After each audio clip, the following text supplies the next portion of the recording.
Kuidas rahvaloenduse küsitlejat ära tunda? Rahvaloendajat on lihtne ära tunda, kuid turvalisuse huvides tuleks kontrollida, kas loendaja kannab rahvaloenduse värvides oranži töötõendit, oranži ja sinisega salli,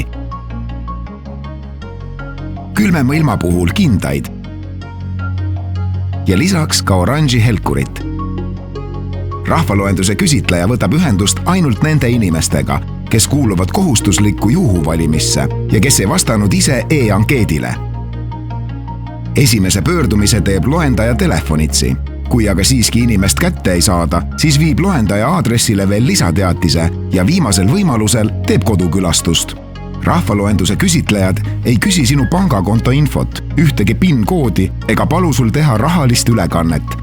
Kahtluse korral helista klienditoe telefonil 625 9300 ja kontrolli nende abil küsitleja nime või töötõendi ID-numbrit. Turvalist loendust!